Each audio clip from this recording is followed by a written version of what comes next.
जय श्री कृष्णा मित्रों, आइए देखते हैं सुमित ज्ञान यूट्यूब चैनल में। आज आप लोगों के समक्ष में ये दर्शाने के लिए जा रहा हूं कि जीवन में अभिमान कभी नहीं करना चाहिए। हमारे वीडियो में अंत तक बने रहें और हमारे चैनल को सब्सक्राइब कर लें। कहते हैं अभिमान भगवान का भोजन होता है। एक बार की बात है, हिमालय पर्वत पर एक बड़ी पवित्र गुफा थी जिसके समीप ही गंगा जी बह रही थीं। वहां का दृश्य बड़ा मनोहर तथा पवित्र था। देवर्षि नारद एक बार घूमते घामते वहां पहुंचे तो आश्रम की पवित्रता देखकर उन्होंने वहीं तप करने की ठानी। भगवान का स्मरण किया, श्वासा रोकी, मन निर्मल तो था ही, सहज ही समाधि लग गई। 100 सहस्त्र आयुत बरस बीत गए पर नारद जी की समाधि भंग नहीं हुई। उनकी गति देख इंद्र को बड़ा भय हुआ। उन्होंने सोचा देवर्षि मेरा पद लेना चाहते हैं। अतएव झट उन्होंने कामदेव को आदर पूर्वक बुलाकर बड़ा सम्मान किया और पूरी सामग्री के साथ नारद जी के पास तपोभंग के लिए तत्काल विदा कर दिया। देवराज इंद्र ने कामदेव से कहा है, किसी तरह से जाओ, देवर्षि नारद की समाधि भंग करके आओ। हमें ऐसा लगता है कि नारद तपस्या करने के बाद हमारा इंद्रासन न ले लें। आज कामदेव अपनी रथ मंडली को लेकर के चला। कामदेव ने अपनी सारी कलाओं का प्रयोग किया पर देवर्षि बाबा नारद पर उसकी एक न चली। कारण कि यह वही स्थान था जहां भगवान शंकर ने काम को जलाया था।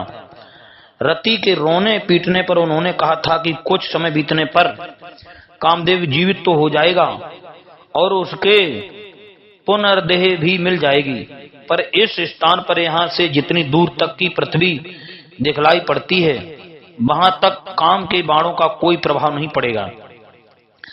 लाचार होकर कामदेव अपने सहायकों के साथ अमरावती लौट गया और नारद जी की सुशीलता का वर्णन करने लगा। उसने कहा, देवराज इंद्र से जाकर के, हे महाराज, ना तो नारद जी को काम ही है और ना क्रोध ही, क्योंकि उन्होंने मुझे पास बुलाकर सांत्वना दी और मधुर वचनों से आतिथ्य किया। यह सुनकर सभी आश्चर्य से दंग रह गए। इधर नारद जी की तपस्या पूरी हो गई। वे वहां से सीधे चलकर भगवान शंकर के पास पहुंचे और अपनी कथा सुनाई। शंकर जी ने उन्हें सिखलाया, नारद जी, इसे अब आप कहीं भी ना कहिएगा। विशेष कर भगवान विष्णु से ये बात बिल्कुल मत कहना। विष्णु भगवान पूछें भी तो आप इसे छिपा लीजिएगा। पर नारद जी को यह सब अच्छा नहीं लगा। वे बीड़ा लेकर वैकुंठ को चल दिए और वहां जाकर भी काम विजय का अपना महात्म्य गाने लगे। भगवान ने सोचा, नारद के हृदय में सकल शोकादायक अहंकार का मूल अंकुर उत्पन्न हो रहा है, सो इसे झट उखाड़ डालना चाहिए, क्योंकि भगवान अपने दुश्मन का घमंड देर में दूर करते हैं, भक्त का घमंड बहुत जल्दी दूर कर देते हैं। भगवान को ये बात अच्छी नहीं लगी और वे बोले, महाराज, आप यह ज्ञान वैराग्य के मूर्त रूप ठहरे, भला आपको मोह कैसे संभव है? नारद जी ने अभिमान से ही कहा, प्रभु, यह आपकी कृपा पात्र है, कृपा मात्र है। विष्णु लोक से जब नारद जी भूलोक पर आए तब देखते क्या हैं कि एक बहुत बड़ा विस्तृत नगर जगमगा रहा है। यह नगर वैकुंठ से भी अधिक रम्य तथा मनोहर है। भगवान की माया की बात वे ना समझ सके। उन्होंने सोचा, यह नगर कहां से आ गया? मैं बराबर संसार का पर्यटन करता रहता हूं, आज तक तो यह नगर दिखा नहीं।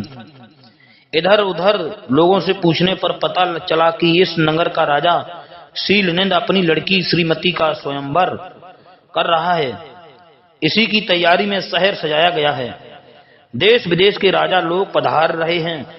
नारद जी कौतुकी तो स्वभाव से ही ठहरे, झट पहुंच गए राजा के यहाँ।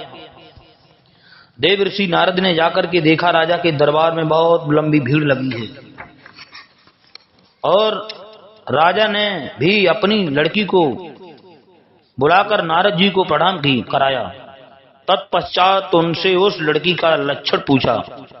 नारद जी तो उसके लक्षणों को देखकर चकित रह गए।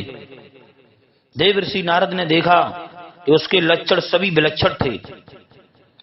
जो इसे विवाह ले वह अजर अमर हो जाए, संग्राम क्षेत्र में वह सर्वथा अजेय हो, संपूर्ण चराचर विश्व उसकी सेवा करे, वह सर्वथा सर्वश्रेष्ठ हो जाए।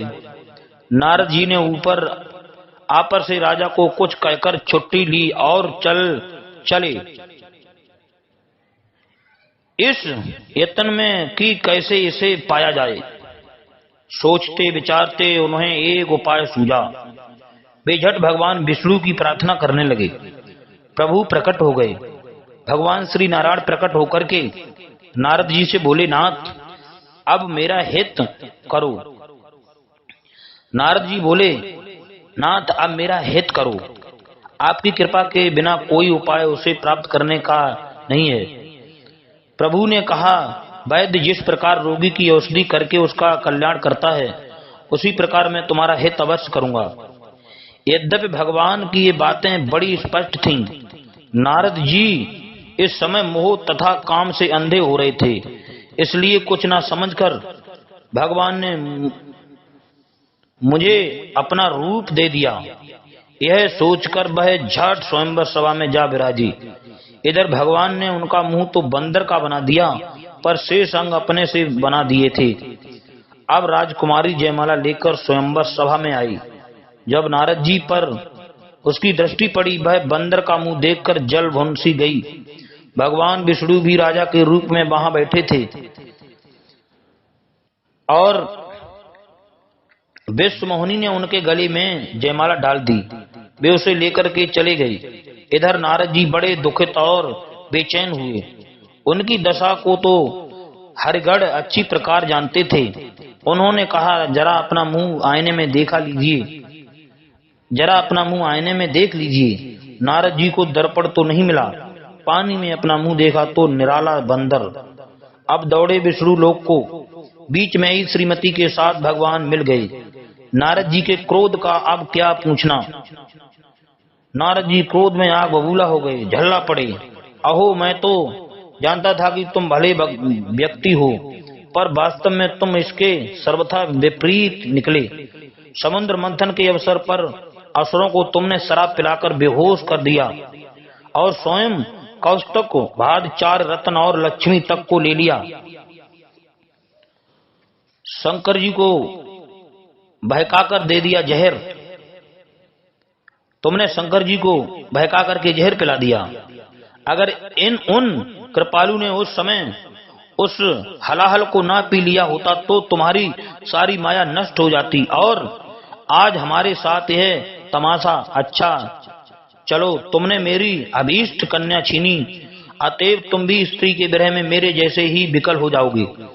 भगवान ने अपनी माया खींच ली। अब नारद जी देखते हैं तो ना वहां राजकुमारी है और ना लक्ष्मी ही।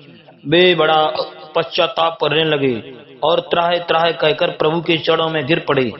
कहा, प्रभु मैंने ये क्या कह दिया आपसे, मेरा श्राप झूठ हो जाए, मेरा वचन असत्य हो जाए। मैं तो प्रभु आपका भक्त हूँ। भगवान ने उन्हें सांत्वना दी और 100 बार शिव नाम जपने का कहकर आशीर्वाद दिया कि अब माया तुम्हारे पास भी ना फटेगी। जय श्री कृष्ण। मित्रों, हमारे सुमित ज्ञान यूट्यूब चैनल को सब्सक्राइब करें, लाइक करें और भी ज्ञानवर्धक वीडियो आप लोगों तक पहुंचाते रहेंगे। जय श्री कृष्ण। राधे राधे।